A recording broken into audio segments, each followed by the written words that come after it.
গল্পের শুরুতে সাকুরা নামের একটা মেয়েকে দেখানো হয়। সে স্কুল ট্রিপে টোকিওতে এসেছে। তার মা তাকে বলে দিয়েছিল টোকিওতে একটা বিখ্যাত মন্দির আছে, সেইখানে প্রার্থনা করলে ভালো জীবন সঙ্গী পাওয়া যায়। সাকুরা তার মায়ের কথা মতো সেই মন্দিরে গিয়ে প্রার্থনা করে আর বলে, হে গড, তুমি আমার পারফেক্ট ম্যাচের সাথে দেখা করিয়ে দাও। প্রার্থনা শেষ করে ফেরার সময় সে দেখতে পায় একজন বৃদ্ধ মহিলা অজ্ঞান হয়ে রাস্তায় পড়ে রয়েছে। সে ওই মহিলার কাছে ছুটে যায় সাহায্য করার জন্য। আশেপাশে কাউকে দেখতে না পেয়ে সে জুড়ে জুড়ে চিৎকার করতে থাকে। তার চিৎকার শুনে হঠাৎ একটা ছেলে ছুটে আসে। ছেলেটি মহিলাকে চেক করতে থাকে আর সাকুরাকে অ্যাম্বুলেন্সে কল করতে বলে। অ্যাম্বুলেন্স আসার পর ছেলেটি তাদের বলে সে হিউরা হসপিটালের একজন ডাক্তার, তার নাম কাইরি তেন্দো। সাকুরা ইমপ্রেস হয়ে যায়। সে প্রথম দেখাতেই ক্রাশ খেয়ে যায়। তারপর সে ধন্যবাদ জানায় তাকে সাহায্য করার জন্য। তেন্দো বলে, এইটা তোমার ডিউটি, তুমি জুড়ে জুড়ে চিৎকার না করলে হয়তো মহিলাকে বাঁচানো যেত না। তেন্দো সাকুরার মাফলারটা তার গলায় দিয়ে দেয়। তেন্দোর এই কিউট ব্যবহার দেখে সে অবাক হয়ে যায় আর সে সিদ্ধান্ত নেয় যে সেও একজন নার্স হবে আর সে হিউরা হসপিটালে জয়েন করবে। এইভাবে কেটে যায় 5 বছর। ফাইনালি সে এক নার্স হয়ে হিউরা হসপিটালে জয়েন করে। প্রথম দিনই তেন্দোর সাথে দেখা হয়ে যায় আর প্রথম দেখাতেই সে তার মনের সব কথা বলে দেয়। সে তেন্দোকে বলে সে তাকে অনেক বেশি পছন্দ করে, তার জন্য সে নার্স হয়েছে আর এই হসপিটালে জয়েন করেছে। তেন্দো বলে, তুমি কে? সাকুরাকে চিনতে না পারায় সাকুরা অবাক হয়ে যায় আর সে তেন্দোকে মনে করাতে থাকে তাদের প্রথম দেখা। 23 নভেম্বর বিকাল 5টা। সেই বৃদ্ধ মহিলা। সাকুরার এইসব কাণ্ড দেখে হসপিটালের সবাই অবাক হয়ে যায় আর সবাই বলাবলি করতে থাকে মেয়েটার অনেক সাহস, আর বলে প্রথম দিনই সে প্রপোজ করে দিল এই ডেভিলকে। তেন্দো বলে, তোমার মাথা ঠিক আছে তো? প্রথম দিনই তুমি সিনিয়রকে প্রপোজ করেছো? সাকুরা চিন্তায় পড়ে যায়। এই ছেলেটাই কি সেই 5 বছর আগের কুল হ্যান্ডসাম ছেলেটি? সাকুরার ডিউটি পড়ে কার্ডিওলজি ডিপার্টমেন্টে। তেন্দোর সাথে সাকুরা সবার সাথে পরিচিত হয়। সবাই বলে, তুমি আমাদের ডেভিল ডাক্তারকে প্রপোজ করে অনেক সাহসিকতার পরিচয় দিয়েছো, তাই আজ থেকে তোমার নাম মিস হিরো। সাকুরা বেচারি লজ্জায় পড়ে যায়। সাকুরা বলে, আসলে আমি অনেক এক্সাইটেড হয়ে গিয়েছিলাম, তাই সব কথাই বলে দিয়েছি। তারপর সাকুরা সবাইকে সরি বলে। সবাই বলে, আরে না, আমরা তো অনেক মজা পেয়েছি। এবার সাকুরার মাথায় একটা প্রশ্ন আসে, সবাই ডক্টর তেন্দুকে ডেভিল কেন বলে?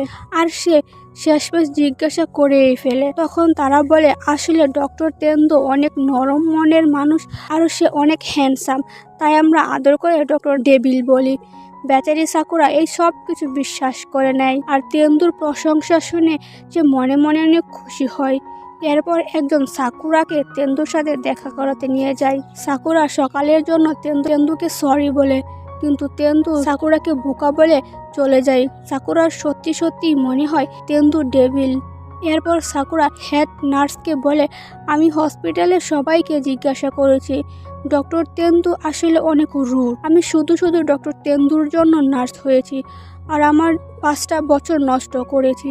তখন হেড নার্স তাকে বলে, তুমি তোমার অসাধারণ স্কিল দিয়ে প্রমাণ করে দাও তুমি একজন ভালো নার্স, তখন ডক্টর তেন্দু এমনিতে ইমপ্রেস হয়ে যাবে। সাকুরার এই কথাটা অনেক ভালো লাগে আর সে তেন্দুকে ইমপ্রেস করার জন্য তাকে অ্যাসিস্ট করতে যায়, কিন্তু সে সব কিছু আবারও উল্টাপাল্টা করে দেয়। তেন্দু তাকে বাইরে ডেকে নিয়ে যায়, ইডিয়ট বলে ইনসাল্ট করে। সাকুরা হিসাব করে, সে বলে, আমি তাকে 5 বছর যাবৎ লাইক করি, কিন্তু এখন পর্যন্ত আমি 3টা ভুল করেছি, তার মানে এখনো আমার কাছে 2টা চান্স আছে। আর সে নিজেকে নিজেই বলে, আমাকে এত তাড়াতাড়ি হাল ছেড়ে দিলে হবে না। সিন কাট হয়। তেন্দুর ফ্রেন্ড কিশুবি সাকুরাকে বলে সে হেল্প করবে তার মন জয় করতে। সাকুরা প্রথমে রাজি না হলেও পরে রাজি হয়ে যায়। হঠাৎ একটা পেশেন্টের অবস্থা খুবই ক্রিটিক্যাল হয়ে যায়।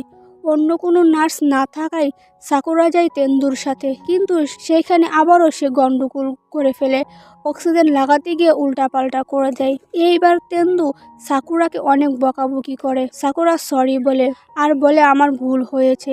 তখন তেন্দু বলে ভুল তো আমার হয়েছে, তুমি তো আমার জন্য এই নার্স হয়ে এসেছো, আমার জন্য এই হসপিটালে জয়েন করেছো। তেন্দু আরও বলে বড় কোনো ক্ষতি না হওয়ার আগে তুমি তোমার এই নার্সের চাকরিটা ছেড়ে দাও। সাকুরা অনেক কষ্ট পায় আর সে বারান্দায় দাঁড়িয়ে দাঁড়িয়ে কাঁদতে থাকে। তখন একটা বাচ্চা তার কাছে আসে। বাচ্চাটির নাম অ্যান্ড্রি। অ্যান্ড্রি দেখে সাকুরা কান্না করছে আর অ্যান্ড্রি তাকে একটা স্টোর রুমে নিয়ে যায়। সে সাকুরাকে বলে এইটা আমার কান্নার রুম, যখনই কান্না করতে ইচ্ছা করে তখনই আমি এইখানে এসে কাঁদি, এখন থেকে তুমিও এইখানে এসে কাঁদতে পারো। এরপর অ্যান্ড্রি তার বন্ধুদের সাথে পরিচয় করিয়ে দেয়। সাকুরা জানতে পারে অ্যান্ড্রি কিছুদিন পর ডিসচার্জ হয়ে বাড়ি চলে যাবে, কিন্তু পরের দিন সাকুরা হসপিটালে এসে জানতে পারে তার হার্ট ট্রান্সপ্ল্যান্ট করতে হবে, তাই সে বাড়ি যেতে পারবে না। রাতে সাকুরা ঔষধ আনতে স্টোর রুমে যায়। সে খেয়াল করে অ্যান্ড্রির টিস্যু পেপারটা খোলা আর সে বুঝতে পারে অ্যান্ড্রি কান্না করেছে। সাকুরা দৌড়ে অ্যান্ড্রির রুমে যায়, গিয়ে দেখতে পায় অ্যান্ড্রি বেডে নেই। হসপিটালের সবাই অ্যান্ড্রিকে খোঁজাখুঁজি করতে থাকে। সাকুরা অ্যান্ড্রিকে খুঁজতে খুঁজতে বারান্দায় আসে আর সে দেখতে পায় অ্যান্ড্রি রেলিংয়ের উপর দাঁড়িয়ে আছে। সাকুরা অ্যান্ড্রিকে বুঝাতে থাকে আর আস্তে আস্তে তার কাছে যেতে থাকে। সাকুরার কথায় অ্যান্ড্রি রাজি হয় নিচে নামতে। রেলিং থেকে নিচে নামার সময় অ্যান্ড্রির পা পিছলে যায় আর সে নিচে পড়ে যায়, কিন্তু সাকুরা তার হাত ধরে ফেলে। সাকুরা তখন চিৎকার করে সাহায্যের জন্য। তখনই তেন্দু চলে আসে। তারা দুইজন মিলে অ্যান্ড্রিকে উপরে তুলে। তেন্দু তখন সাকুরাকে বলে তোমার এই একটা গুণই আছে, পরিস্থিতি বুঝে সিদ্ধান্ত নিতে পারো আর জোরে জোরে চিৎকার করতে পারো, যেমন 5 বছর আগে করেছিলে। সাকুরা অবাক হয়ে যায়। তেন্দু বলে এত খুশি হবার দরকার নেই, তুমি এখনো আমার কাছে সেই ইউজলেস নার্সই, আর তোমার প্রতি আমার কোনো ইন্টারেস্ট নেই। সাকুরা বাড়ির ফেরার জন্য রেডি হয়। হসপিটালের বাইরে তার তেন্দুর সাথে দেখা হয়।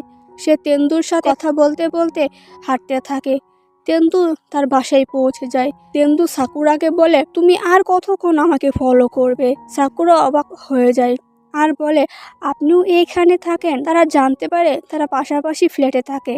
এরপর তেন্দুর বাসা থেকে একটা মেয়ে বের হয়ে আসে। সে তেন্দুকে জড়িয়ে ধরে। সাকুরা মনে করে সে তেন্দুর গার্লফ্রেন্ড, আর এক নিমিষে সাকুরার সব স্বপ্ন ভেঙে যায়। আর এইখানেই আজকের এই পার্ট শেষ হয়ে যায়। আপনাদের কাছে কেমন লেগেছে কমেন্ট করতে ভুলবেন না। আর পরবর্তী পর্বগুলো দেখার জন্য চ্যানেলটা সাবস্ক্রাইব করে বেল বাটনটি ক্লিক করে দেবেন, যেন ভিডিও দেওয়ার সাথে সাথে আপনার মোবাইলে নোটিফিকেশন চলে যায়। তারপর ওই মেয়েটা সাকুরাকে ড্রিঙ্কস করার জন্য ইনভাইট করে। সাকুরা ওই মেয়েটিকে তার পরিচয় দেয়। সাকুরা বলে তার নাম সাকুরা, সে কার্ডিওলজি ডিপার্টমেন্টের নার্স আর সে তেন্দুর সাথেই কাজ করে। আর তখন মেয়েটিও তার পরিচয় দেয়। মেয়েটি বলে তার নাম রিউকো। তুমি সেই মেয়ে না যাকে সবাই মিস হিরো বলে, যে প্রথম দিনই তেন্দুকে প্রপোজ করে রিজেক্ট হয়েছিল? সাকুরা তাকে সরি বলে আর বলে আমি আসলে আপনাদের ব্যাপারে কিছুই জানতাম না, আমি এখন থেকে তেন্দুর থেকে দূরেই থাকবো। এই বলে সাকুরা চলে যাবেই তখনই তেন্দু আসে আর সাকুরাকে দেখতে পাই। তখন তেন্দু বলে তুমি এইখানে কি করো? রিউকো বলে আমি ওকে ড্রিঙ্কস করার জন্য ইনভাইট করেছি। তেন্দু বলে তোমার কাজ শেষ হলে তুমি যেতে পারো। রিউকো বলে তোর মতো ডেভিল ভাইয়ের জন্য কি বাড়িতে কাউকে ইনভাইটও করতে পারবো না? সাকুরা তো অবাক। ভাই? রিউকো বলে হ্যাঁ, আমি তেন্দুর বোন। সাকুরা মনে মনে অনেক খুশি হয়। রিউকো সাকুরাকে বলে আমাদের ফ্যামিলির সবাই ডক্টর আর তারা অনেক গল্প গুজব করে। পরদিন সাকুরা হসপিটালে যায় আর সবাই সাকুরাকে জিজ্ঞাসা করে ডক্টর ডেভিলের মন জয় করার কাজ কত দূর পর্যন্ত এগিয়েছে। তখন সাকুরা বলে ডক্টর তেন্দু ডক্টর হিসেবে তো অনেক ভালো, কিন্তু অনেক রুড। মাঝে মাঝে মনে হয় ডক্টর ডেভিল আমাকেই কাঁচা গিলে ফেলবে। সাকুরার সব কথা তেন্দু পিছনে দাঁড়িয়ে দাঁড়িয়ে শুনছিল। তখন তেন্দু বলে ডেভিল তো এইখানেই আছে।